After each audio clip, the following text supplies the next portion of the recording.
Hello, everyone, and welcome to another episode of The Rundown with Silva. My name is Tyler Silva, and today my guest is one of my bandmates.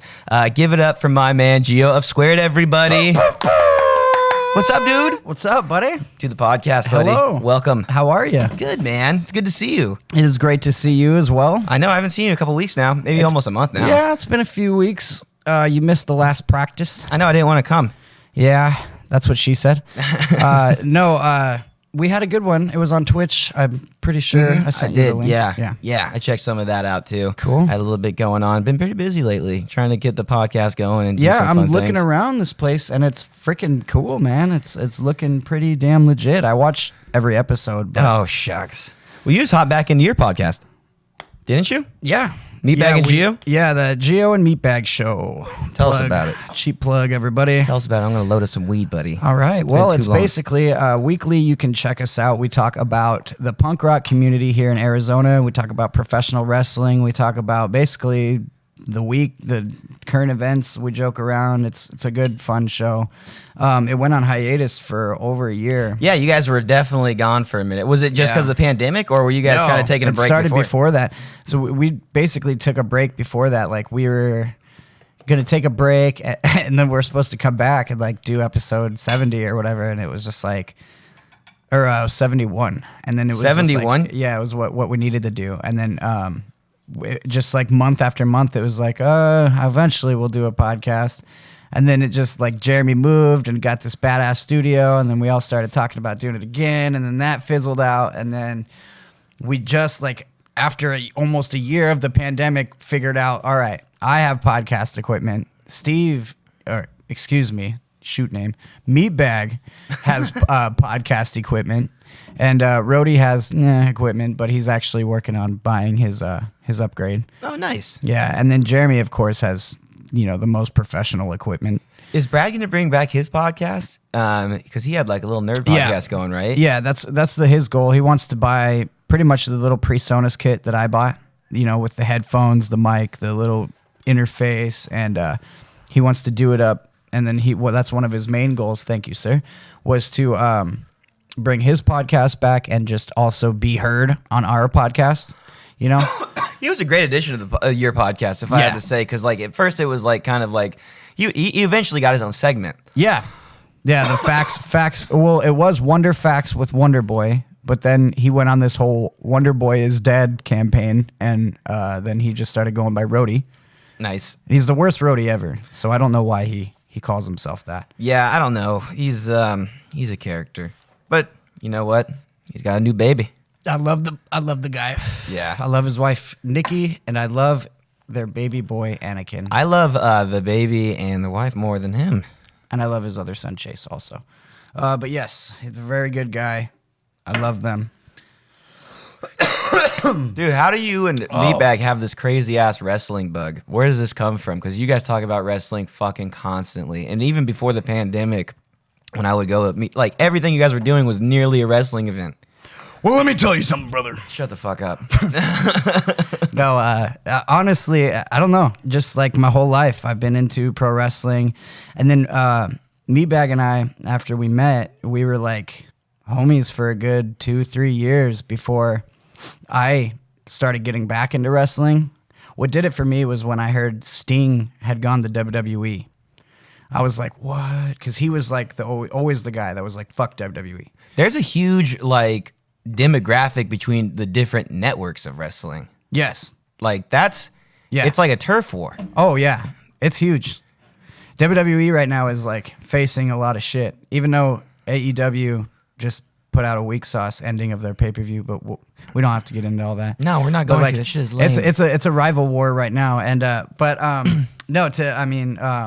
to get back to it though, it came up out of nowhere. Like I got back into wrestling because I heard Sting was in WWE. So I heard he was going to be like a pre-order or a DLC character in the new WWE game. Yeah. So I was like, boom, buying that game. And then like, cause I would spend every year trying to create Sting, cause like you couldn't have him cause he was WCW at the time and all this and that and legal things. But anyways, it came about that I was into wrestling and Meatbag was like, dude, I didn't know you were into wrestling. Like, I used to fucking love wrestling. And so, like, he got hardcore back into it. Like, we both did. We just started watching, like, old school matches and then started filling in the gap of everything that we missed. Because I got the WWE Network, which is, like, the Netflix of wrestling. Yeah. You know, it's fucking crazy. But basically, we just started nerding the hell out. And then we surrounded ourselves with all these people. We created GHT, which was at my house up in Payson. We played the WWE games, and we would actually get a group of friends over, cut promos on each other, and like get the toy belts from Walmart and fucking fight for the titles. So it was very fun, and we created a very strong little crew out of that, and they actually became supporters of the band. And, you know, became our road crew and shit, you know, and like, gave us rides to the studio when we were recording Mexican fishing tricks, which you can find at squaredsucks.bandcamp.com. Yes, you can. But yeah, fun little community. Yeah, it seems like a lot of it's fun to go like watch you guys go nuts over it. Like I definitely get a kick out of it. Yeah. I'm just drinking beers and watching you guys freak out over all this madness happening on TV. Had it not been for that, we would have never met people like Bevan, Robert. You know, Rhodey was kind of hanging out with us before, like right as we started getting back into wrestling. So I don't know if I could say we wouldn't have been hanging out with Rhodey, but you know, there was, you know, LT Lance. Yeah, you got Jackson the rookie. Like all those guys, you know, like And that they're you would all see at awesome all the guys. shows Yeah. that fell in love with Rundown Roommates before you joined SquA²red, and you know, like the whole Contradiction every show, like because Meatbag was in that band, so they would all travel to Contradiction shows, and like, you know, a lot of them got to know Billy before he passed away, and then just like, it's kind of cool how like that all started from a wrestling game. that is really cool. You know? That's actually super dope to hear, dude. So there's no shows. I mean, Well, there's shows popping up online, yeah, dude. this is coming out like, you know, a little bit from now. This is recorded ahead, but the first show back at the Yucca is happening tonight. Yeah. And that's pretty bizarre. Like, I wondered how much of this we're going to see. Like, I feel like this is the first thing that's really testing the waters tonight. Yeah. It's exciting and scary at the same is the time. stage open? They're having bands for the first time tonight at Yucca. Well, it's not outside? I don't think so. Okay. Yeah, I don't think so at all. I think So this is like a real show. yeah. Okay. It's all right. I'm it's cool. I know. I don't know, man. I'm cool with it, man. I'm cool with it too. I'm cool with everyone wanting to take their own risk and still being safe. Yeah. You know, like Yeah. I don't want to put anyone else at risk. Absolutely not, you know. Yeah. Am I willing to put myself at risk at this point? Probably. Like, Well, to me, the risk is only if you know you have a risk to your health. yeah, that's what we hear, you If know. you're a young, healthy guy Mm-hmm. like myself and you, there's really not much risk going out there. I mean, if I get it, of course I'm going to quarantine. Yeah, You know, of course. And I'm gonna get rid of it and then get the vaccination, all of that. You know, I'm probably still gonna get the vaccination.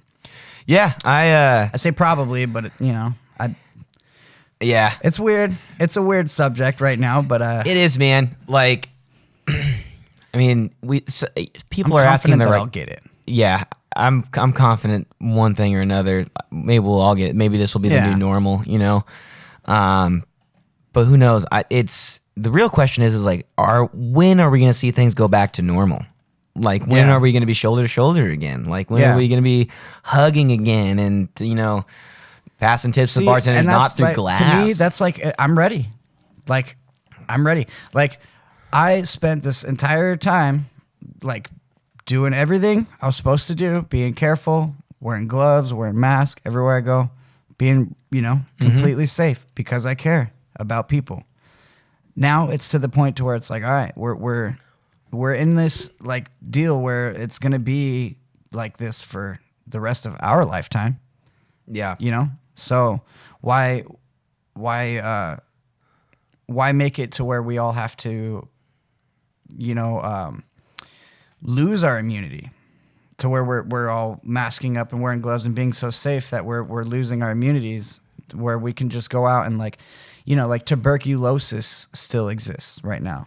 Like fever still exists. I'm not a doctor or anything, but these are things that still exist right now, and we're dealing with something that exists, and it's taking out people that it's taking out. It's not taking out like everybody that they thought it was going to. Yeah, so, and it is still though, contagious and dangerous. Yes, it's not. I'm not downplaying it at all. No, of course, and it's it's like when you talk about this, you almost feel like you are walking on glass. You know?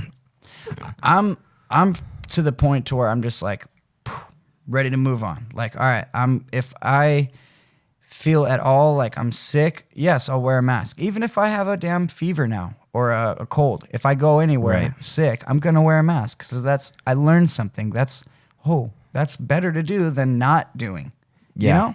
So I learned that during the pandemic.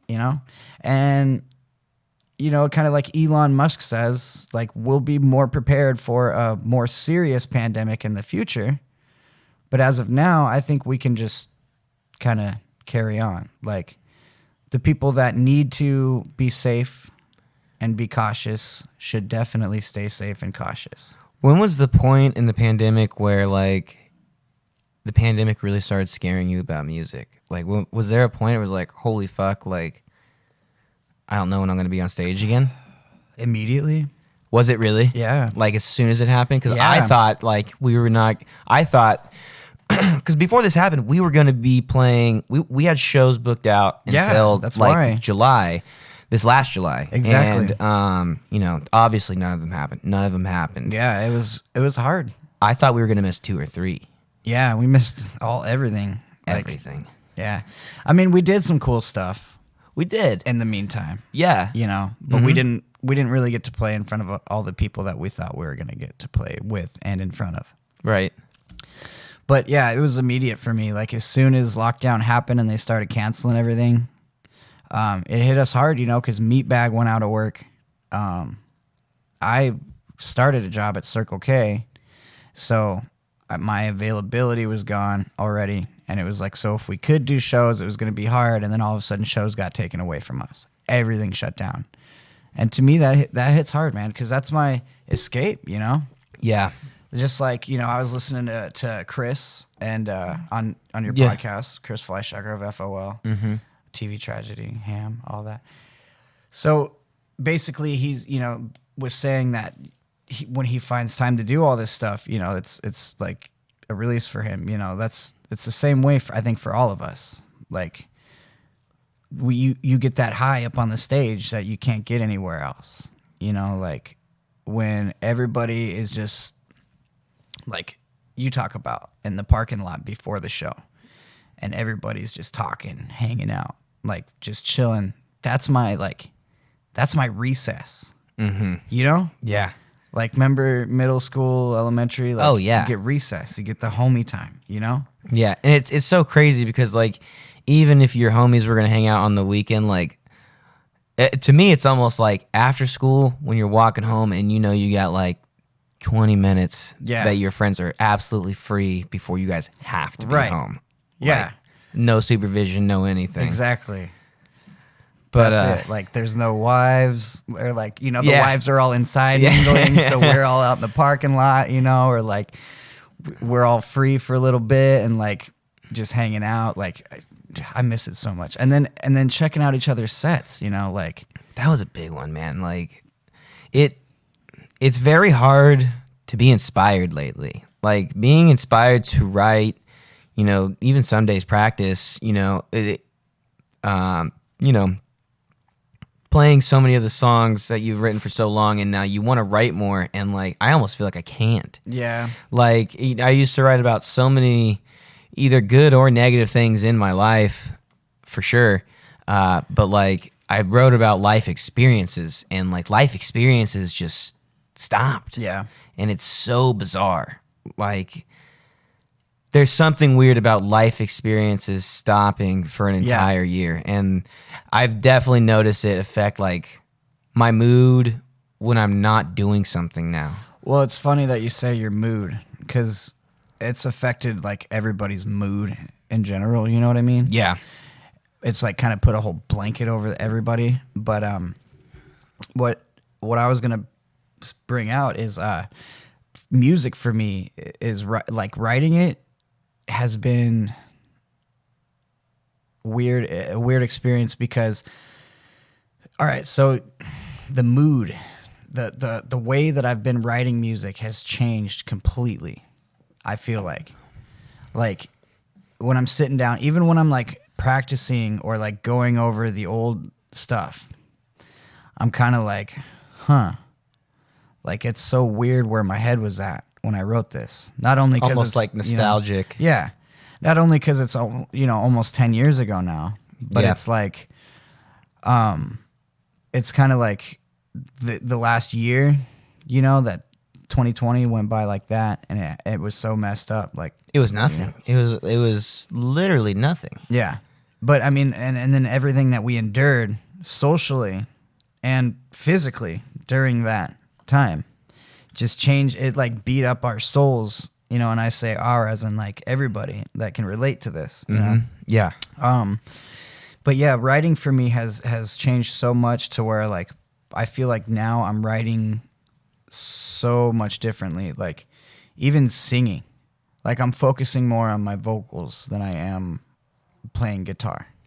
But I'm also focusing on playing guitar different than I have been. Like picking patterns and the way I structure my chords. It's a better time to do it now. Yeah. You know what I mean? Especially, I think when we get into this rush of constantly playing shows like we had been, rather you be in one band or two, we were always active. Yeah. Played SquA²red and rundown sets all the time, and when you get into that and like, all right, time to write, you still want to play, and maybe you fall into like really similar writing patterns. Right. So the fact that you're taking some of this time to like develop new writing patterns and develop new techniques is probably like one of the best things you can do right now. Yes. If you ask me, it's Yeah. a really good way to go. Well, and one of the coolest things is like I've seen you bring up a few times on this podcast is Jeremy at Cosmic Soup has his new studio. So whenever I have time to go hang out there, it's like I feel like, holy shit, this is a whole space dedicated to music, my craft, Yeah. So when I go there and then work on the stuff that I've been working on at home, it just feels like so much more amplified and like freeing. I'm getting away from this whole pandemic, like, and all this in my mind. I'm like, okay, I can still write a song and I can still go to a studio and record it. And then not only is it like it still gets to be Jeremy, but it's like a whole new like fucking vibe studio. You know what I mean? It's weird too because like it is almost like the vibe you get when, I mean, I want to say it like at a different scale, but it's almost replacing for me like that vibe I get when I walk into like the Yucca. It's full of people, Right. Full of people I know, but at least there's maybe even a few people I don't know. Yeah. But there are people there all being creative together again, or have something to show, or have something that they're driving for. It's good to be surrounded by that energy because that energy has like been taken away from us. Like being surrounded by musicians and positive people when you go and perform and do these shows has gone away, and I think I've noticed it affect me for sure. I think it's a huge reason I started this. I needed to start seeing these people again to almost get like a portion of my life back. Yeah. I really did, because I am just working and coming home and trying to fill time and be creative and whatnot. And it's so much easier said than done. Like no matter what little hobby that you pick up, if you're a fucking musician right now that maybe has been performing or just coming up or trying to play the next bigger show, it's gone now. And like all of your purpose, people need purpose. And I think, yes, you have a job, but like, that's not your purpose. And, or at least for some of us, Oh yeah. it's absolutely wild. It's wild to have that taken away. Yeah. And that was like, I made this cause I panicked. Yeah. I panicked when fucking we were gone. Like, I don't know. I think once we got through like after they said, Trump had said like, after or by Easter, like we'll be good. I'm like, all right, I'm going to wait out till Easter. And Right. then after Easter, and then we're getting into like, the summer shit. I'm like, I am freaking out right now. I'm like, so it was a huge reason why I started doing this for Yeah. sure. Like I needed some of that like energy back for like 100%. Even just having Austin here, because Austin is a big part of a lot of what we do. And like he's been for the Yes. ride for a while, just in Oh, yeah. all of our bands and things like that. Even just an excuse to hang out more with this guy. Yeah. It's been fantastic. I love him. Yeah, I would It's love good to to see his face. He did the Christmas special. He's been doing video for, our clique for some time now. some time. Yeah. Just did our last video too, and it's great. Like me and him have always been close, and I used to live with this guy and whatever, and he had shows where we would play, or Yeah. Contradiction would play just in the house, and it's good now. Once the project, he pushed me to get it going. He's like, "It's fucking February, dog. You bought cameras in May. Yeah. Like What's let's going on, go, bro? Yeah. Like let's go. Yeah. And we just started. Like he really pushed me to like Well, it's time to go. I'm also glad that you did take the time to get all this, because look where we're at. Yeah, I'm loving the way it's This is coming some out right now. high-quality Thank shit, you, man. dude. Thank you. It was a lot. It was Yeah. definitely a lot of putting together, but I think it was one of the most worth it things I have done. I'm definitely putting these cameras to work with this shirt. That's why I wore it tonight. Don't worry, cameras are good, baby. And I wanted to put these microphones much to money. work tonight too. Well, these were actually cheap. I Don't brought do some. that. I brought some. You don't need to do snacks. that. You don't need to open a bag of snacks. Oh, but they're America's favorite finger food. You're America's most hated guest on the Rundown with Silva. Don't. These are bugles. You want some? No, I don't want any. I have. You don't want a bugle? Actually, you know what? Let me have some. All right, then. Oh. Daggone some gun. You're Well, terrible. Absolutely terrible. So Come on. did you? So you're sober. I brought tricks. You're sober now. No, I'm high as fuck. Okay, that's not a good one. You don't drink anymore. I'm high as fuck right now. That's Yes, true. I quit drinking. You quit drinking and you're on the way of quitting smoking. When did you? I'm trying to think of like when you stopped quitting drinking, but was this like a pandemic thing or was this? Yeah, I Yeah? was supposed to. Okay, so 2020 was gonna be the year that I just like quit doing everything, like slowing down. I was gonna try to stop smoking cigarettes, and then I was gonna work on quitting drinking, like slowing it way down. And just because I didn't really like who I was when I got drunk, because I had to get extremely drunk every time I got drunk. Yeah. So, I think in mid-April will be for me a year where wow. I just have not drank. Nice. And I've quit drinking so many times in the past and then gone back to it that it's just like I didn't even say anything this time about it.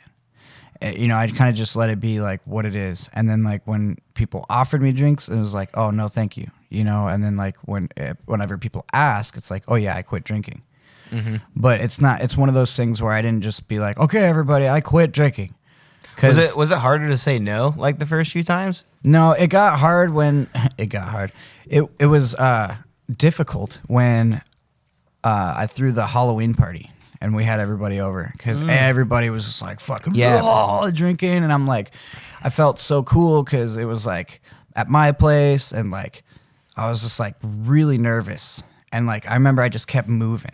I just kept like mingling with everybody and like making sure everybody was cool and like joking around, but on the inside I was freaking out. Yeah. And that was like the worst of it. And then after that, I've really chilled out. It took me a while to like become myself again, if that makes any sense, like with people around, Yeah. because I was so used to like, oh shit, let me have a few drinks, loosen up, and then I start, joking around and being loose and being Geo. But like, I don't know, I felt like I didn't like who I was if I started getting too drunk. Like I just got like, oh, Geo's fucking drunk as fuck, that kind of thing. And it might not have even been the case, but It's a big that's definitely a big step. Like being a front man in a band for you yourself, like your band didn't have to tell you that, you know what I mean? Yeah. And I'm not gonna say we were or we're not gonna tell you that, because you're gonna do what you want and you're an adult and we love you. And never became a huge problem or anything for us, but like for you to step in and be like, I want to be someone different for everyone. Yeah. That's huge, dude. Yeah. That's a really big deal. Well, And not only am I a father and a husband, yeah. I'm also the lead singer or the lead fucking Oh, rhythm yeah. guitar. Well, of SquA²red, and you're the heart and soul of SquA²red. Like when it comes down to it, Thank you, but yeah. Well, it's true. I appreciate that. This band has gone through a lot of changes and a lot of adaptations through the years. Can you like walk maybe everyone listening like through it a little bit about how SquA²red has started and come to what it is now? I know it's a long story, but we got fucking time and weed. Oh shit! So it was way back in the summer. I'm just kidding. No, SquA²red started out as Alex SquA²red. And let me just put this out there too, but you guys are from Payson. Yes, we originated in Payson as Alex SquA²red. It was originally okay. So Alex SquA²red was just me and my friend Alex Simmons, and it was just us hanging out, going to like people's houses before we even started making music or was a band at all. It was like, oh, there's Alex SquA²red. Like, oh, Alex SquA²red's coming. Because like anytime we got together, it was like fucking some hilarious shit. Yeah. And we were like jackass, like in real life. Like it was like hanging out with Steve-O in Knoxville. You know what I mean? I've hung out with Simmons. I can definitely agree with that. Like we definitely fucking fueled each other. Yeah. And well, you've hung out with blacked out Simmons. That's different. Yeah. Yeah. So, which is very, very fun. Blacked out Simmons likes to get beat up by everybody at the party. It's pretty bizarre. Usually. That's a common thing. So basically, Alex SquA²red started out as just the friendship. And then we started making music together. And we started writing some serious songs, some fucking hilarious songs, some Tenacious D type vibe, but punk rock. Definitely punk rock influence. Blink-182, NoFX, Rancid, all that. Then we met Meatbag. Meatbag fucking had already been in a metal band, and I was in a metal band, and we both played and practiced in the same abandoned bar. What were you doing in the metal band? I was bass and lead vocals. You were a bass lead vocalist? Screaming, yeah. Wow. I did lows and shitty highs. My lows are on point. But yeah, it was basically we're fucking around. Our drummer at the time was Jay Fly's little brother. Jay Fly, our ex-bassist, was the guitar player of that band. And he actually shreds like metal. So we're all practicing at the same time. And Meatbag has got Discordant, which is a more known band down here in the Arizona metal scene, like about 10 years ago or so, maybe more.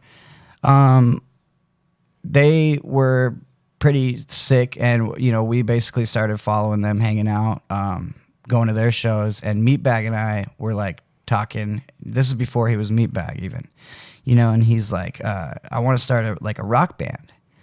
And I'm like, well, that's crazy because me and my boy Simmons want to start a band too. And so we had a practice one day, and it just fucking clicked, bro. So it's funny because he might kick me in the ass for telling this on the podcast. But Meatbag used to hate punk rock. Used to fucking hate that. He would call it the shoes in the dryer punk beat. That. He's like, I hate that. So one day, that's one of those things that just makes him so innovative. One day, I learned Whoops IOD'd by NoFX on acoustic guitar. And it's a really beautiful melody. Yeah. Sure. Right? Yeah. Whoops IOD'd. Yeah. I learned that. And I'm just fucking around on the porch one day. Because we would always jam on Jerry's porch, Jay Fly's dad's house. And fucking jamming that song. And Meatbag gets off his phone and looks over at me. And he's like, did you just write that? And I'm like, yeah. And he's like, what? And I'm like singing it and everything. And he's like, dude, you claim to write a he's No like, Effects well, song. hold on. And he's like, dude, that is so good, dude. And I'm like, I'm just kidding, bro. It's a No Effects song. He immediately goes and looks up No Effects and he's like, what's it called? And I'm like, whoops, I OD'd. And he's just like, starts jamming it. The next day, so the girl he was dating at the time had like a laptop where she torrent downloaded fucking band's music. So the next day, he comes at me with his iPhone with the complete discography of No Effects. And he's just going through it. And he's like, these guys are so fucking good. Like, he was hooked all from that one song, you know? Dude. And so, like, he immediately, like, started modeling, like, after Smelly. With the same fucking Sitting in beat. that pocket. The same beat that he hated, he now was in love with. Yep. That's fucking the power of punk rock, brother. It pretty much is, you know. Something about the energy, the vibe. I mean, I don't know. I'm not going to be one of those guys who just said it all before. But then Meatbag sold a multi-million-dollar contract with fucking Franks and Deans and quit SquA²red. Yep, multi-million. So the next time I fucking see him, everybody thinks Meatbag and I are cool because we do a podcast together. Not cool. I'm going to beat the fuck out of him. Really? Yeah. How? With a shovel? A shovel. Probably. He's a bag of meat. You got to pulverize it. You got to beat your meat right. You know what I mean?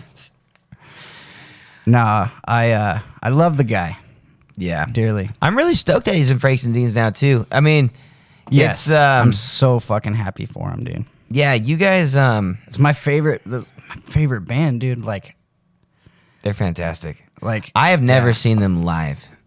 And they have stopped by here many times, and I've missed every time. You need to get out of your own house. I'm right now. here. This is You my. can't tell me that I you've know. never seen them I've live. never seen them live, They're and I'm so good, dude. I know. I've only heard great things, and it's really great to. I mean, Meatbag is one of those guys that constantly is working. You know. Oh, he's a hustler he is for a sure. hustler for sure. He doesn't Well, and it's stop all about working. the music too. It is. You know, and that's always how it's been. And you meet motherfuckers that are like, oh yeah, I'm all about the music, but they got like, you know, their life going on.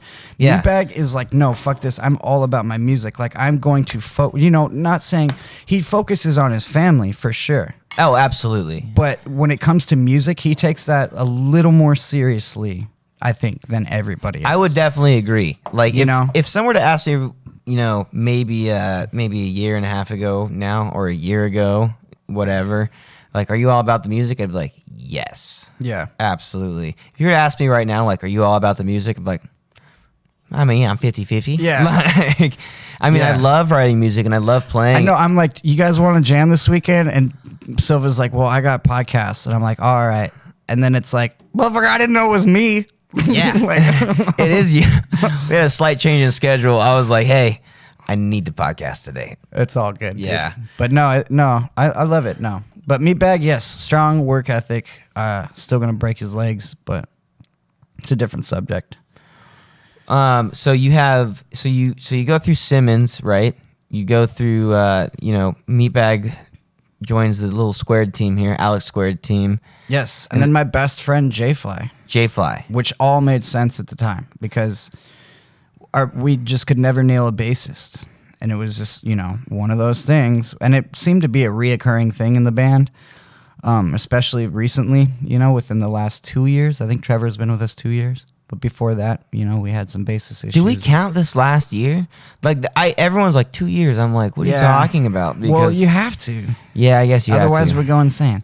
So, where was I at? So, yeah, we got J-Fly, which made sense because, we were in a metal band together before that. He's been my best friend since I was 4 years old. We started jamming together. I actually, to bring it back to Sting, he used to come out to a live version of Seek and Destroy by Metallica. I really wanted to learn that on guitar. So when I got my grandma to buy me a guitar, that's one of the first things I learned was fucking Seek and Destroy. So J-Fly was over at my house. We're like 6 years old. And no, maybe older than that. Fuck, we're like maybe 11 years old. And I'm like, dude, go get one of your dad's fucking guitars. And like, we just started jamming, dude. And like, ever since then, like, it kind of like, it just made sense. Like, it was like, as soon as he joined the band, it was like, dude, fuck yes. Like, cause I have one of my best homies, Simmons, one of my new best friends, Meatbag, which we named Meatbag. Simmons actually named him that. He gets all the credit for that. J-Fly was my literal best friend. You know, it was cool. And then it's just kind of been like family ever since. Like, we don't really fuck with people that are like, that we don't vibe with. Yeah. You know what I mean? Mm-hmm. Like, we had, like, even when Simmons left the band, we brought in my cousin. And that was up to the band. It was a decision that they all made. Like, I didn't just go, hey, guys, my cousin's in the band now. You know? It's never been like that. You know, like, it's always been a group decision. The group writes. Group decides, you know, hey, I don't like this. Okay, it's not going in. Or why don't you like it? You know, like, either way. Like, it's not like a fuck that, fuck you, it's my way. It's never been like that, you know? So when does the first project come out for SquA²red? Oh. When do we see, like, shit. when Drainage? Drainage.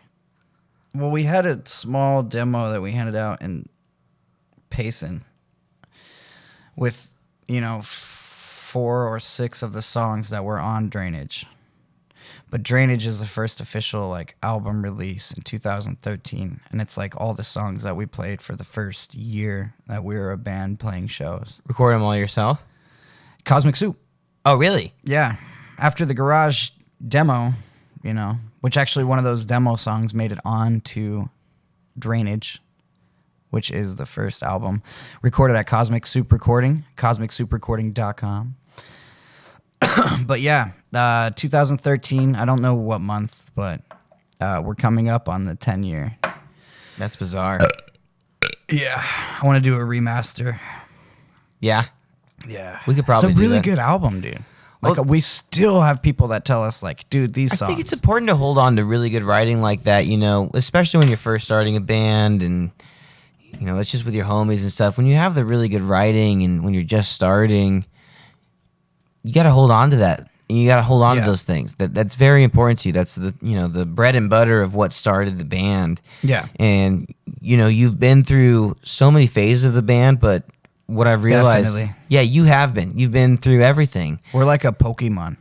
Yeah, evolution. Yeah. Right? This ain't even our final form. Not even. Not even. But you've managed to really, I think one thing that I've realized is you've really managed to stay true to the writing style and the feel of the band. You know, you've never really made any of the writing very self-centered, is what I've realized. No. Like, you have a very broad statement that, or I shouldn't say statement, but you have a broad way of writing that can relate to a big group of people. And I think that was like a really big reason why I was so stoked to play some songs with SquA²red. Thank you. Yeah, well, it was fun. You know what I mean? Like, it's so crazy how much of a message you spread in such a vast amount of words because you have such catchy songs. I was immediately adapted to it. It was beautiful, and the energy that I gave off is exactly what I wanted to be a part of. You know, just like when I started Rundown Roommates, and it was just a different way for me to explore my my talents as a guitar player or anything like that, and expanding as a guitar player, because in Rundown Roommates, I'm constantly singing and playing. Yes. And the fact that I only do that so often in SquA²red is really fun to me.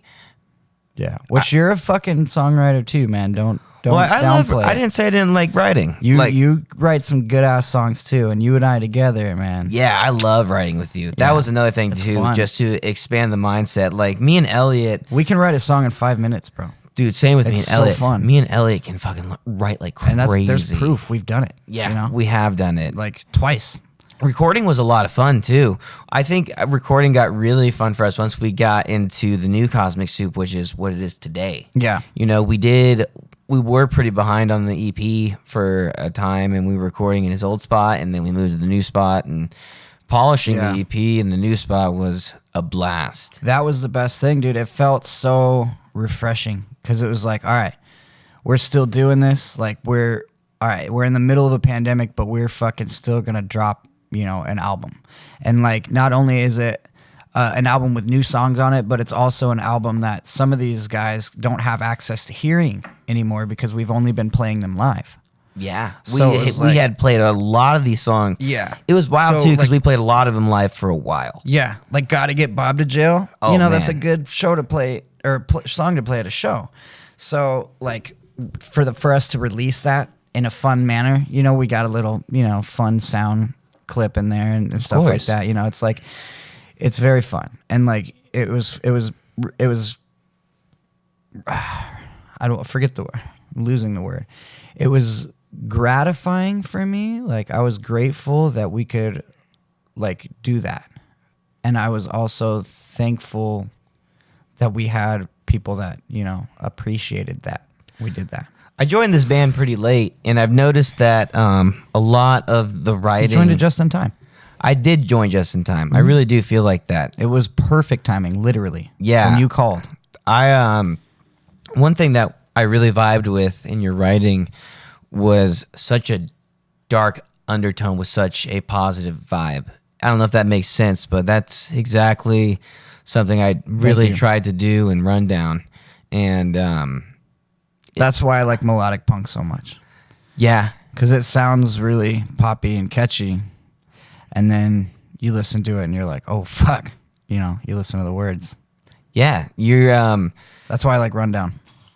well, like we read about like We're fucking drunk and poor and we're all gonna die. pretty much. Like we just write about our own like Great Depression, Yeah. but like I think the SquA²red songs go that much deeper though. Like we write about like a very broad time in our life, Yeah. and you really do write stories, especially when it comes to songs like Cold Shoulder that everyone loves. Like that's Yeah. that. Can you like elaborate like a little bit just on just even Cold Shoulder? I know there's like a lot of songs that you have So, written that are like that one's really fun, actually. So I decided that I was gonna write like a song for the ladies, like specifically, or not necessarily the ladies. could have been dudes too, man. Well, yeah, just anybody in a feminine feeling in a relationship that feels like they may not be getting or receiving the attention that they want, whether it be negative or positive, right? But that song actually came to me in the style of Bad Religion in my head. Like, really? like I just heard Bad Religion. Now that you say it out loud, I don't hear it at all. So go on, please. Like it's so crazy. Like, Yeah. Like just in my head. And I'm like, all right, and I'm like getting this melody, right? And it's so fucking simple, dude. And it's like pretty sure it's like one of those riffs that's just a dead horse. It's like how many times can this riff be done? Right. You know what I mean? Yeah. I'll admit that. It's not like some original fucking material that nobody's ever thought of. It's it's four chords that have been done over and over. But the style of it and the feeling of it came to me with just like listening to my wife, basically actually listening to her in a conversation and like about how she feels, where I'm lacking in what areas. And to me, it was like, oh, fuck, there's guys that don't understand this. Like, they don't take the time to listen to this. Like, they fight, argue about it, and just ignore their ladies and just do whatever the fuck they want. Because I was doing that for a while and just trying to get my way and then barely just getting by in my relationship enough to where she's not just out the door. Yeah. And it's like, damn, it's a wake-up call, like, and to me, it was like, there's people that need to hear this. So I guess it's more so for guys as well, too, or, the antagonist of the relationship in this song. But, yeah, it's basically about, like, somebody that's fucking fed up. They're out. They're done. They're no longer going to take this shit. They just want to feel something. Like, Yeah. whether it be positive or negative attention. You have and then you have a lot of really good flow front to back in Mexican Fishing Trips. Thank you.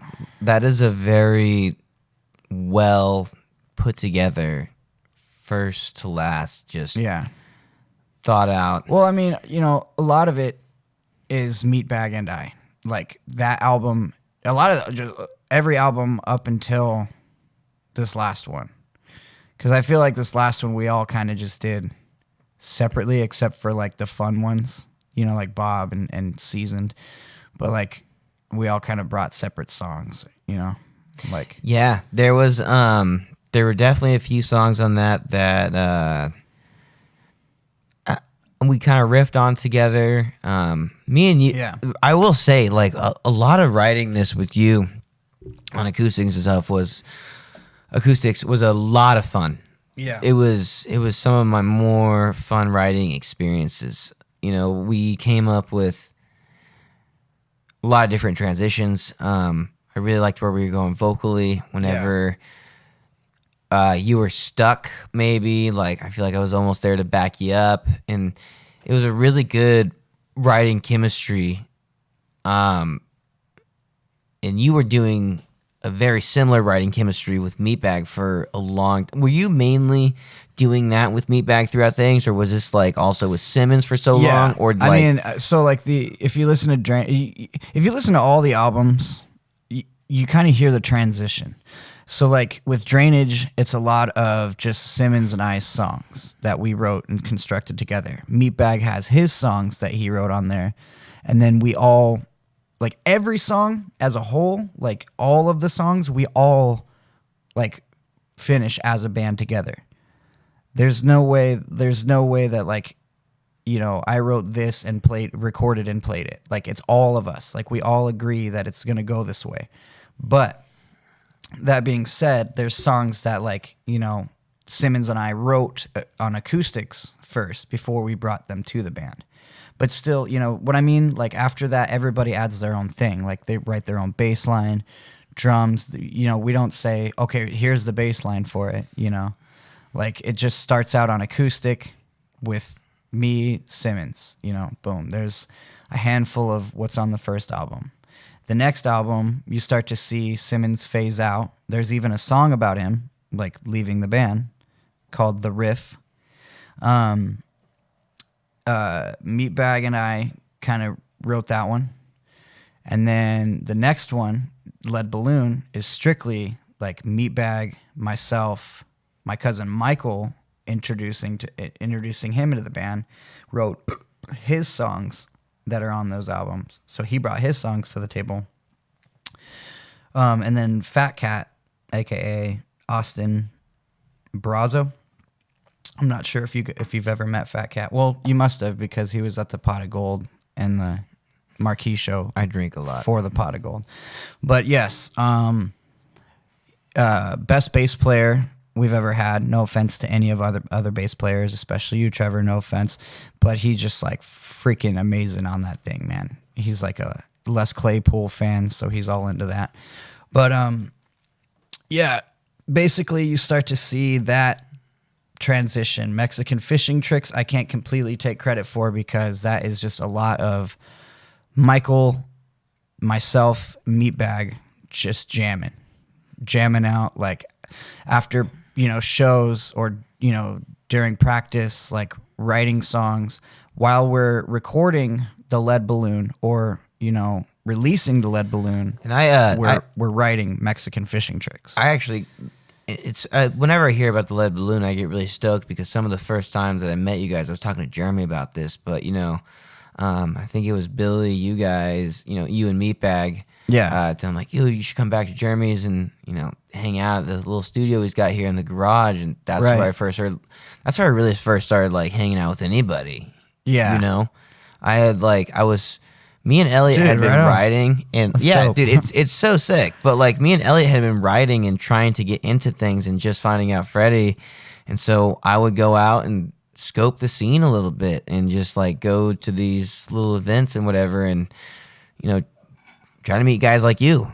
And Aw, shucks. it's It's been the biggest regret of my whole life, honestly. No, meeting you was cool as fuck because it was like, I remember we played the Pot of Gold showcase, right? Yeah. And we were like, that's when we really like. we were the only fucking punk band, it seemed like, right? Well, to give it to Pot of Gold, they had a huge festival ground and one stage that they had. No, I'm talking about the showcase. Oh yeah, At the Marquee. But they had like the thing about the showcase was like us competing for these spots. There were only so many punk rock spots available, and there was a lot of other. Okay, so what I'm saying though, is like when we got there, it was like, oh, what the fuck, like, because two bands played that were like not punk at all. Then we went on, and then like two more bands played that were like not punk at all. So it was like, dude, we got this punk one in the bag. Like whoever else, there's nobody else taking that punk slot. And then all of a sudden it's like, what's up, guys? We're Rundown Roommates. And I'm just like, oh, fuck. Like, never mind. Like, and then we all kind of stood there, and like, it wasn't like a standoffish thing at all. It was like, fuck, dude, these guys are so sick. And we then realized really quick that we were the only punk bands there. Yeah, and then like, I think Wade came up to me in the audience, and he's like, what's up, bro? And he's like, we fucking loved your guys' set. And he's like, come up here, dude. Like, come toss some shirts out with me. Dude, yeah. And by the way, like, Wade is like, what's up? Give it up for fucking, Alex from SquA²red. Yeah. Dude, those guys were sick. He's gonna give you guys some shirts. And I'm like, what the fuck? Like, these guys just pulled me out on stage. Like, we haven't even met yet officially. Like, dude, that's how we met. Yeah, that is really, dude, yes. It was the best. Shout out to Kyle Wade, though. Yeah. That's my security. Yeah. He top take flight care of security top flight of the world. security of the world. The universe, sorry. Yeah, probably. Love you, Kyle. Yeah. Love you. But yeah, had it not been for him, we probably wouldn't be here right now. Yeah, it's really crazy to think about how far we came, how far we really shot our game. No, how far we've come as like friends, how far we've come into each other's projects and creativity. Dude, my daughter loves you. Oh my gosh, she's the sweetest. Like, she calls her girlfriend Tyler's girl, and Pam, your mother, her mother. yeah, definitely. She's like, "Where's Tyler's girls?" Marlis is the sweetest, and it's so cool to join, because Rundown, all of our families, we have some sort of family, and we're all really tight. We're all really tight with our families together. Yes. Like, Freddie and Elliot and I, like, we played my mom's like wedding before and things like that. And like we really do things as a family. Dude, And I feel like had we all met earlier, you guys would have been in my wedding, or like, of course, at my wedding. Yeah. And it's cool to come into another band where family is important. Yeah. I think no matter what has happened, rather miss a practice or do something, we've realized that how important family is. Yeah. And during the pandemic, being so close with these people and realizing that things like this, my mom got COVID right before Christmas, and it sucked. Yeah. So like our whole Christmas plans got split up. Oh yeah. You know what I mean? Of course. And there goes Christmas. and my mom's fine. She beat, like, Thank she didn't God. even feel sick. Yeah. And Thank the heavens. Yeah, she beat it in 5 days. She just kept getting tested until she tested negative. Yes. But it just showed me, I'm like, dude, these are like the kind of things that if I can't have this thing with my mom on Christmas, like, I still have all these other, you know what I mean? Like, it just shows you how important relationships are like this. Yeah. We don't just write songs because, like, we know how to write music. We write songs together because we're friends and we're family and we eat together. And we mean it. And we mean it. Like, we do things together. Yeah. And we're not, no, we might not ever be famous, but this is probably one of the best things I ever did for me. Yeah. And, well, I've my seen lifestyle. you talk about on the podcast before about making it and like what it means to people and what it means to you. And I really, really wanted to give mine. Yeah, I like this. Yeah. So to me, making it in music is basically where your music can financially sustain your living, and you can just be free. Like, I don't know. Like, an independent artist to me is the best thing because you are your own boss. Absolutely. Like, you have your own family time. You manage your own time. You decide it with the guys on what time you're going to spend professionally on the band. You know, but to be able to get it to where it's financially sustained by itself, you know, at least, if not paying all of our bills. You know, that's a little much to ask for, but not impossible. But it all depends on where music goes, because we could just be, you know, YouTube sideshows and old time experience. Go to honey, you want to go to a bar and check out a band? But this is just it. Like, experiences are different now, right? You know, experiences aren't the same anymore. We thought experiences were yesterday or don't exist today. So when the things that we do don't exist, are you feeling the satisfaction of, how do I put this? Yes, I want to play in the Hollywood Bowl of California. I want to play these big arenas. I want to play Red Rocks. I want to do these things. I want to get paid for them. And I drove past that shit. It was dope. Yeah, and I want to get paid to do those things because, you know, I am me. I want to get paid to be myself. That's one thing I really want, right? But I want to see what if the world doesn't work that way anymore? And what if the world does work where, you know, you're playing your songs on a webcam, but it's getting you paid? Like, is that the same thing, or are you just? I don't know. Then that becomes like a decision with the band, because like at that point it's like, what do we do? Do we subject ourselves to that, or do we do both, or do we just tour and like say F that and then still, you know, be, you know, just go against the grain and be like, we're still gonna play shows and just hope that makes a comeback, like a popular comeback. Do you think that there's going to be some sort of shift in a dynamic of what content is for a band? Because being a band, I think we're in it right now. You think shifting. So? Yeah, and it has been for the past 10, 20 years. Like, record labels are all becoming unnecessary. You know what I mean? DistroKid is a record label. You can be your own record label for fucking $60 a year. Like, you don't need it. You can buy $100 fucking interface online and make your own fucking music. And if you want to make better music, you can buy better shit, all that. You can invest in yourself. You don't need it. Record labels are obsolete. All they can do at this point is book your shows and like advertise you. The more money they have, the more advertisement they can get for you. But again, you can do that yourself. You can invest in advertisers. You can invest in your own advertising.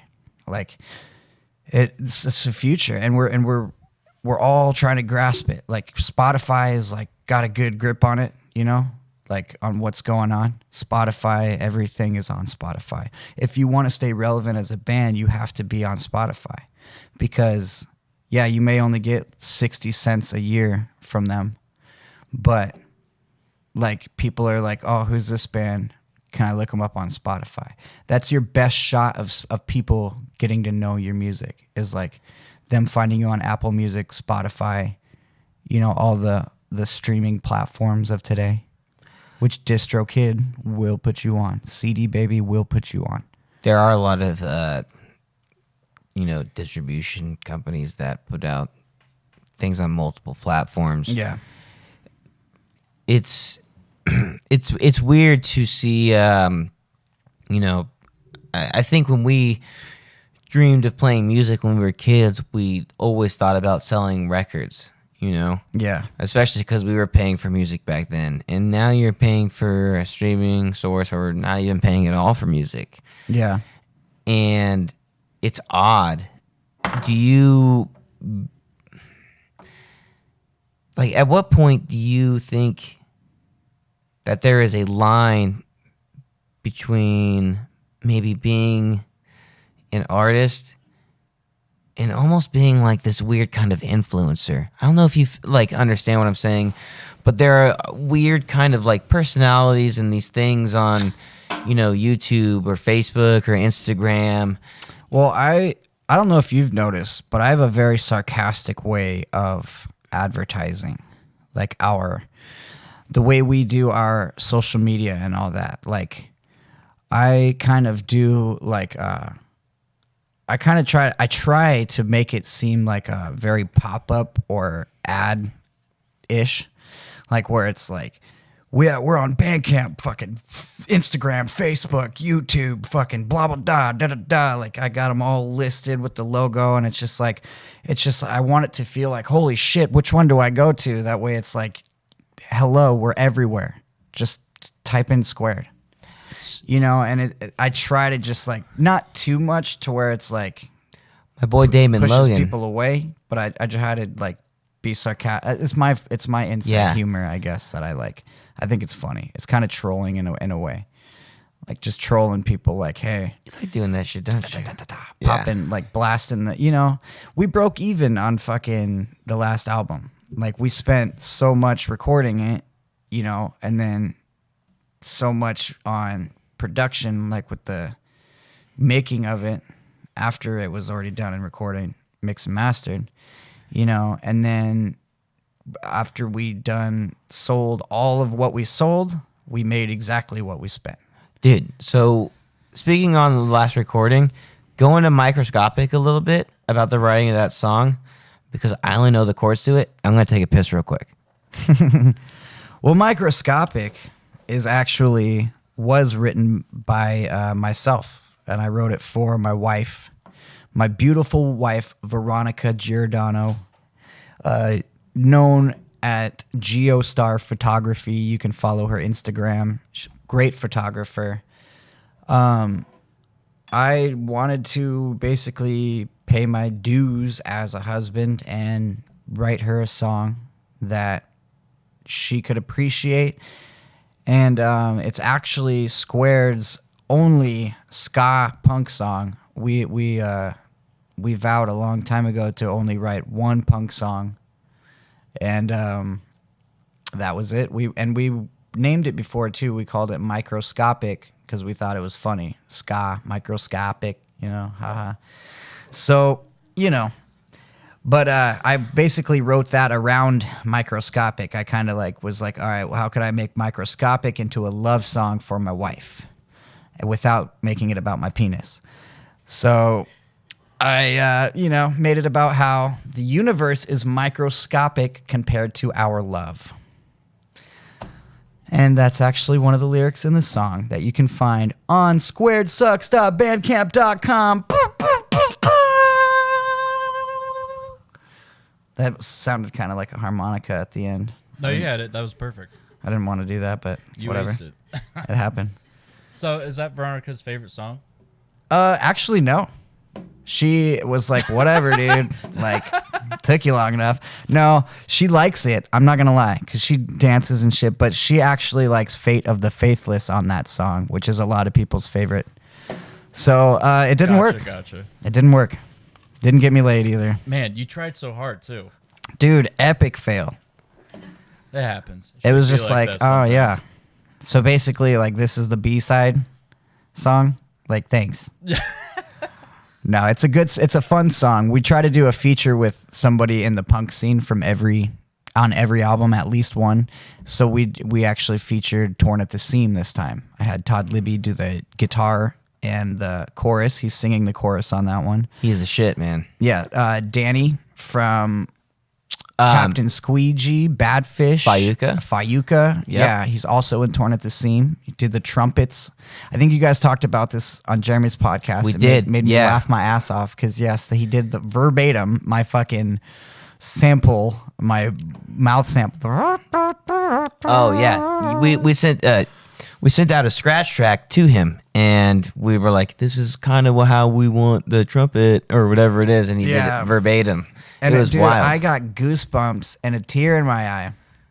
And I didn't even I don't know. Because when I first started writing it, it was like when we were probably just released or starting to write, just released Lead Balloon, starting to write Mexican Fishing Tricks. I started to write that song. And it was like very just like, if you listen to the chords, it's like the main punk rock 4 chords, like one of the most common patterns, but it's just done in a ska punk picking style and ska way. So basically, when I was writing that a long ass time ago, it was like I was like, I'm gonna have it had way more horn breaks, but I narrowed it down to just 2, and which was cool because it worked out. But it had like fucking 5 at first. Like there was one in the intro, one after, one before the chorus, one in the bridge, one before the last chorus, and then one on the outro. So there was literally 5. And I was like, okay, we can't have 5 fucking horn spots. Otherwise it's going to be an 11-minute song. So I narrowed it down to 2, but it was always in the neighborhood of what it came out to be. You know what I mean? It was always like, I always heard that. And the intro, funny enough, is from Call of Duty Black Ops. I think it's Black Ops 3. When the zombies is loading up and it's like all 50s music. Okay. When I used to sing it every single time J Fly and I were playing that, I'd go, "Oh, darling, how much I love you," and like he would just like, "Shut the fuck up," like every time. And so I was like, "Hey, dude," did your own little sample of it almost. I was like, "Hey, bro," I was like, "Check out this song," and I sent him Microscopic, and he's like, writes me back like 5 minutes later, "You motherfucker, dude." He's like, "That is verbatim, bro." Like, and it's so cheesy in the beginning, like, "And it's true," just like so 50s. And I was like, yeah, that's like the intro to our ska song. My the last thing that we recorded, my favorite song that I think I recorded was Revolution. Yeah? No? How's that one go? The Don't Be So Afraid. Okay, that one was really fun. I really enjoyed that song, but no, it was That we recorded? Yeah, for the last EP. Hey, click on that link, the Bandcamp link, and I need to see the track list because I can't remember the name of our own songs. Don't laugh at me, honey. My girlfriend is laughing at me because I can't remember. Where's CJ? Did he fall asleep? No, can you read any of this? Is this? No, it's on the same screen. It's actually frozen. Okay, it's not working. No. Oh, so Okay, it's like... so I got season premiere, sick. Gotta get Bob out of jail. No one wins. No one wins. Thank you. Oh, okay. Thank you.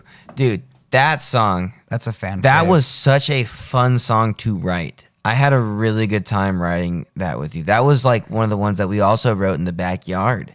Yeah. At the Mary Jane house. You know, Well, yeah. That one was like rather old, the rhythm of it, but the lyrics started coming about when like I was like, hey, I got this riff, you know? And that's where it came about. I was like, you know, Mary Jane Lane-ish, you know? Yeah. that was Sorry to cut you off. No. It was just really fun to like, how are we going to go into the next part? And like, we would really come up with something different, you know? It was one of the more parts of writing to where so many parts but so simple at the same time. I don't know if that makes sense, but like we really managed to make that song very different dynamically throughout a lot of it, and it was so fun. Like it something about like that we just had so much space to be very creative with the chords that we had, the lyrics that we had. Like we managed to be very creative with what we had, and like where it was loud, quiet, and like would strike you, and where we would sing things together. I don't know. I just really, really enjoyed writing and like recording that song all together. Yeah. There was a lot of fun parts of that. I'm thinking, you know, back to it, and it's like, I always get this feeling like every time I have a song or somebody has a song, it's always like one or two riffs. You know, like a back and forth kind of thing. Like, oh, I have a verse and a fucking chorus, right? Yeah. And it's like, all right, so once we all meet up, then we get like, we write a fucking intro for it. We write a bridge if it calls for one, you know, like, and then we just basically, that's what I love about writing with the band. It's like, I have this stripped down song on acoustic that's like 2 riffs, right? And I don't need to write anything. A lot of people stress out about like, oh, I got to write a hook, I got to write a bridge. No, you don't. Just fucking take what you got, bring it to your homies. If you don't have a band, you know, if you're a rapper or something, and everybody else will help you write the fucking hook and shit right there. It'll come to life. Then bring that shit to the studio if you're not already there. Yeah. You know, so like that's how it is as a band. Like I got my verse and my hook, or I got my verse and my chorus, right? Like right now I have 2 songs that I'm sitting on that I don't know what to do with. One of them I'm definitely doing with SquA²red because I already introduced it to the guys when you weren't there. And then the other one, I don't know if I'm going to keep it as SquA²red or maybe do something else with it. But what I'm getting at is I always write 1 to 2 parts of it and then I bring it to the rest of the guys. And then you'll be like, oh, dude, I'm going to play this after you hit that. And then it goes into this whole, you know, the dynamic, like you said, changes. And everybody brings their own dynamic, their own piece, which creates the whole song. And to me, that's the most important part. That's like cooking. Yeah. You know, you throw it all together, blend it all together the way you're supposed to, prep it the way you need to, and then cook it. And once it all blends together and comes together, then you got your how it's supposed to be, like your product. Over the course of about 7 years, you've been through a lot of changes with this band.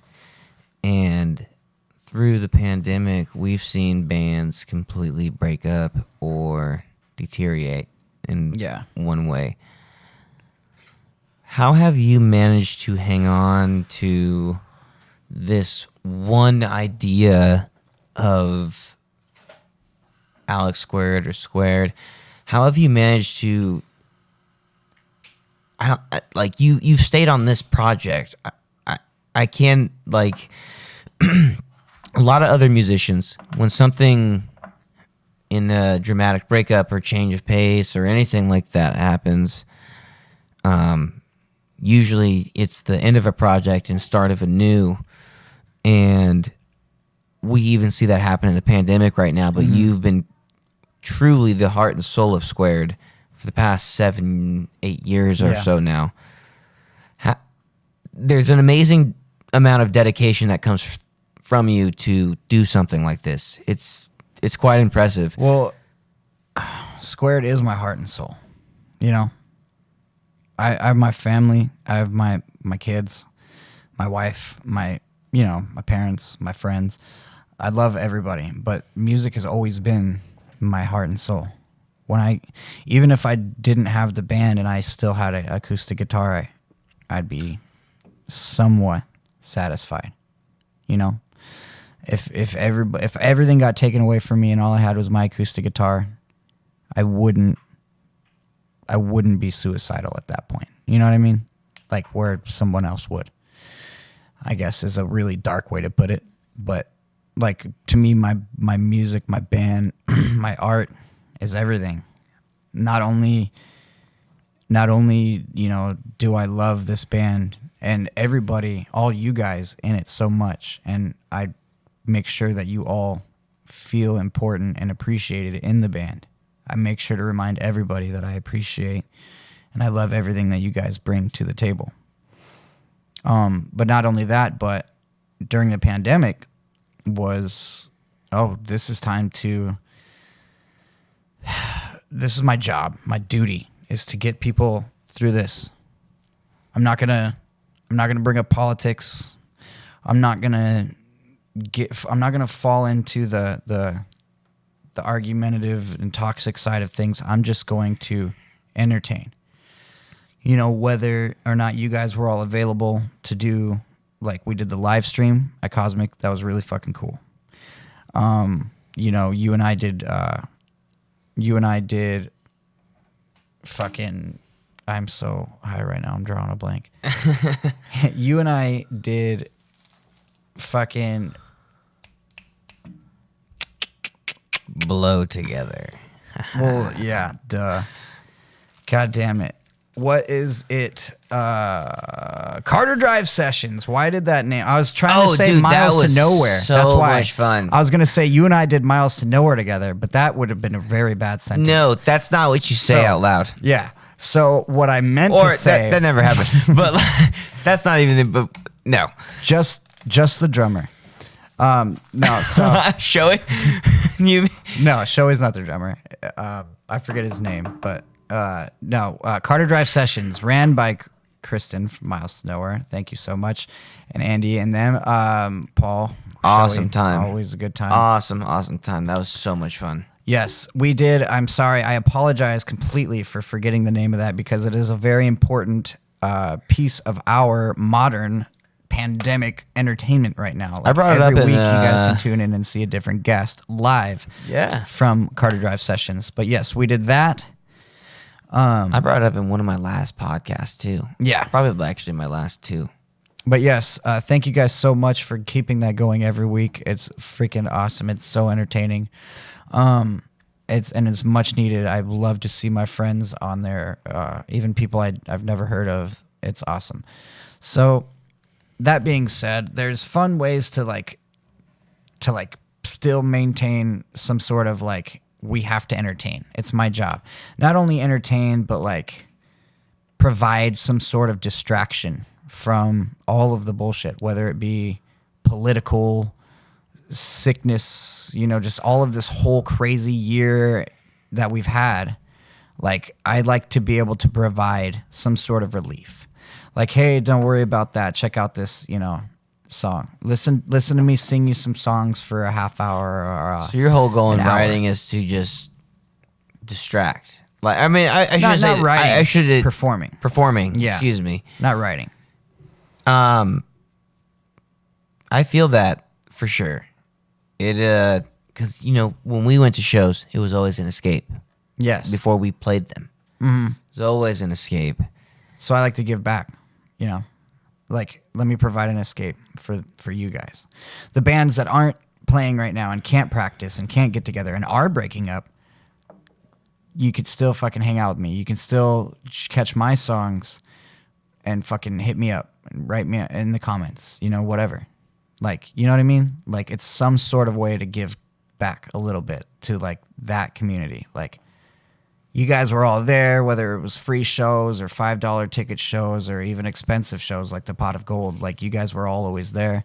So let me be here for you now, whether it be musicians or fans or friends, family, your family, other members' family, other friends' family, all of the followers that we've ever had over the years. Let me still provide you through this thing with some sort of content, whether it be a little video clip that I'm putting together, at home, or whether it be a product that, maybe, Estes Creative might, bring your way in a little while. Maybe, something that we do here or at my house. Let us give back to you some way. What do you think about punk rock going into this kind of weird digital age right now? It's not usually something that we were as deep in as we are now. It's weird, right? Punk rock was usually a lot of hard copies and hard times. Yeah. It still is. I don't know.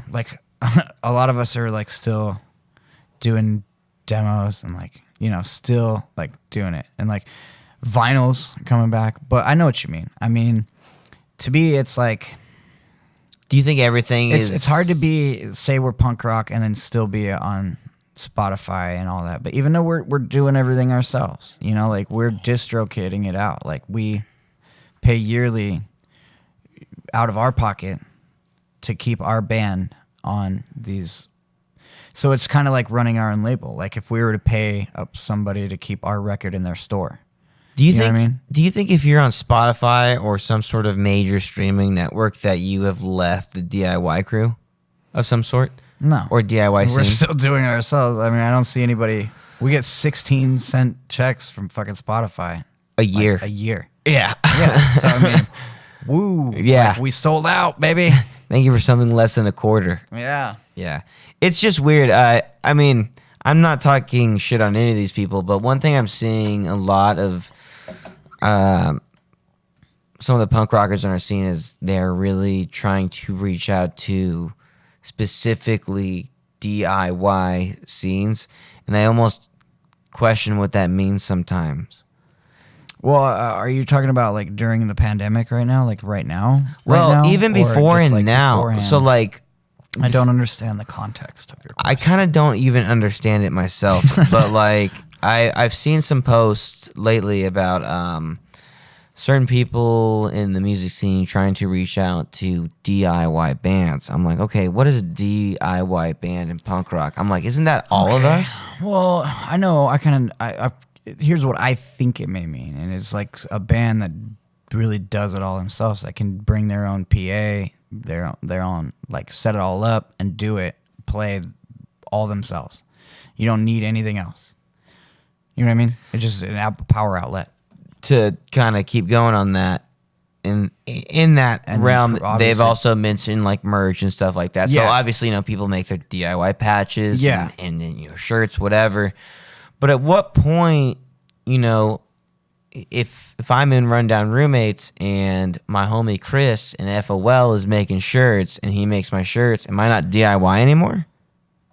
Well, no, because you can actually go to bodaciousprincaz.com, I believe Yeah. it is, and you can pick up local punk rock band merchandise. But Well, no, you can't buy it there, but you can buy this shirt. that there. shit is hot. Holy Bam, fuck. dude, look at that. That's Good the God FOL almighty. 5th anniversary. Shout out to Chris and Lola at Bodacious Prince. Check out this shirt.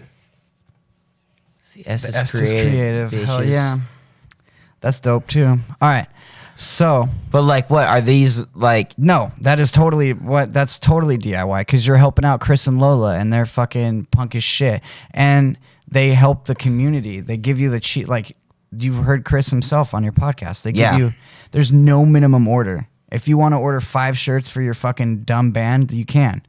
Because they'll do it, and there's no extra fee. They'll print it out, whatever you draw or send to them.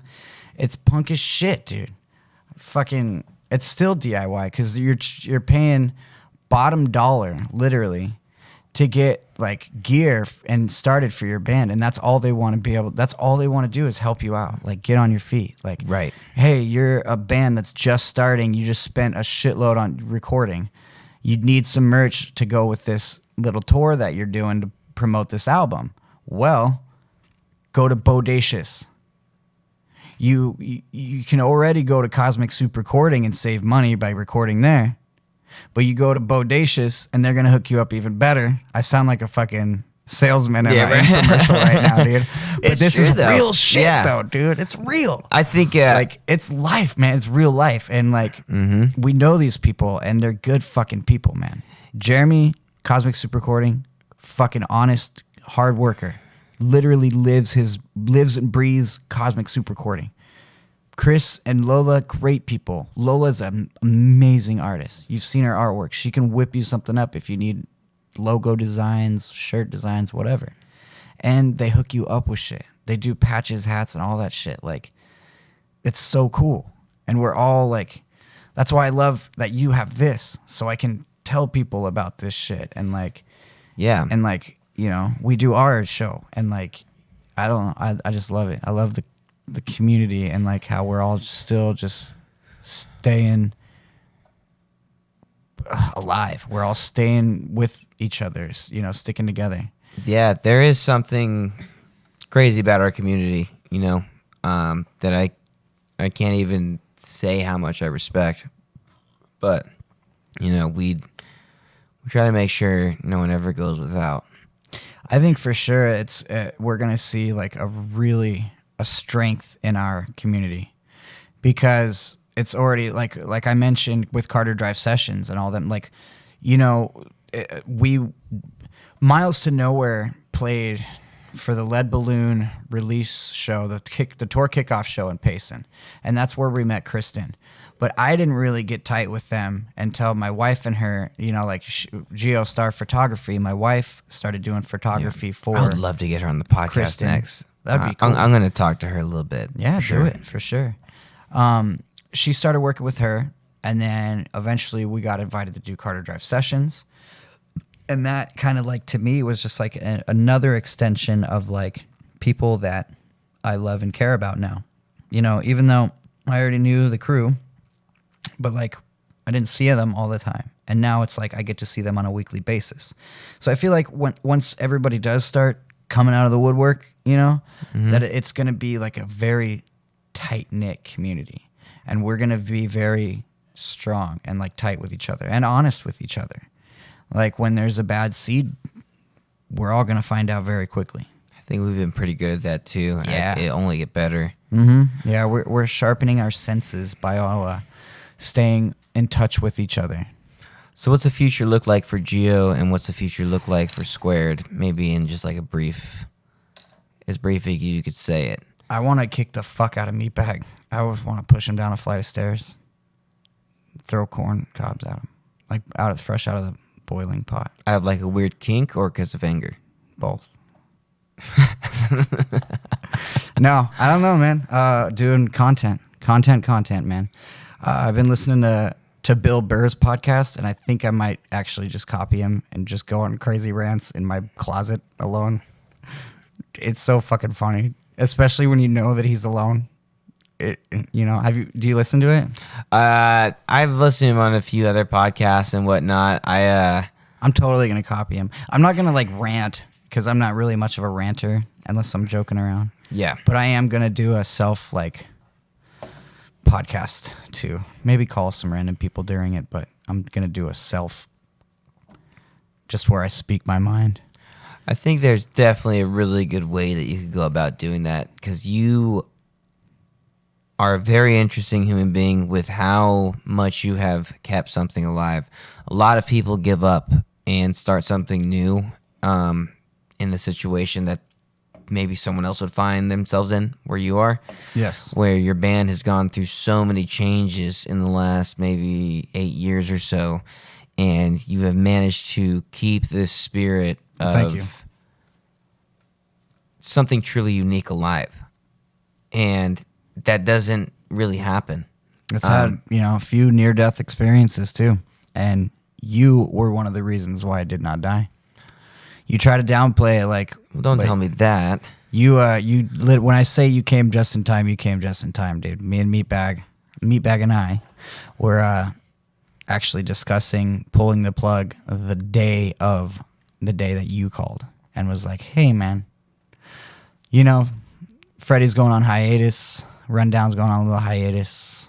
Can I play with you guys for a little while? It was like Dave was sitting next to, Dave of FOL. Yeah. Was sitting next to Meatbag at the time. And I was at home, and I was on the phone with Meatbag, and he's like, yeah, so Tyler just called, da-da-da-da-da.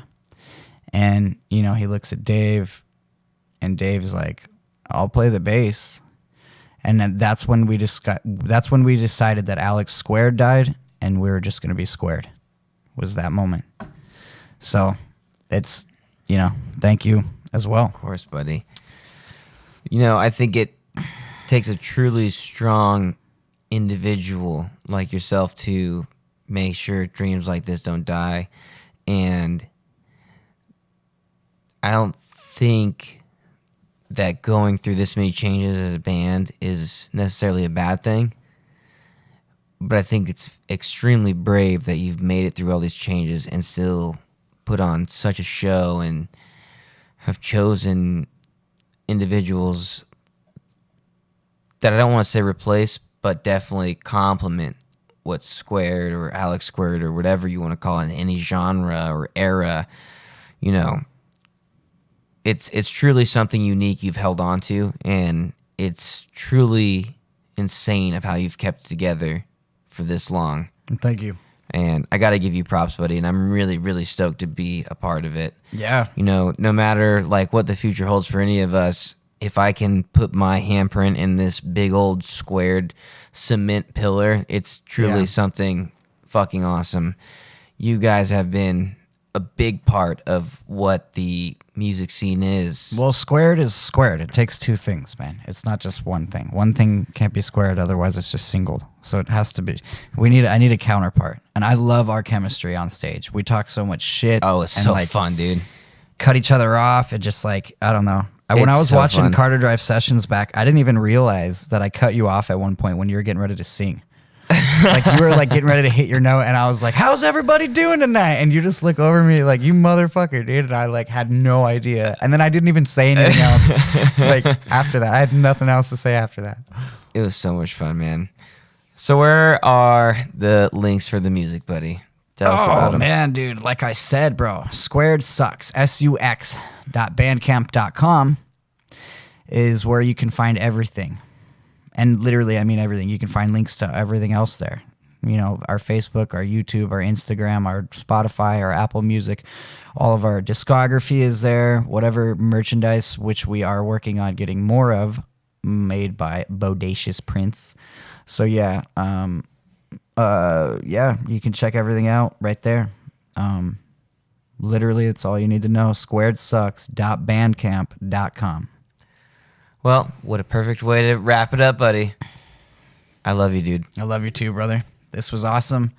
And I'm honored to be a part of this because, like I said, I listen to every episode. I'm not shitting you. Dude, don't worry. We'll have you back soon, man. Right on. Anyways, everybody, thank you for coming out and listening to me be extremely drunk and high with my boy Gio. My name is Tyler Silva. This is The Rundown with Silva, and we will see you guys in the next episode. Bye-bye, everybody. Fuck you, meatbag. Yeah, the rundown with Silva.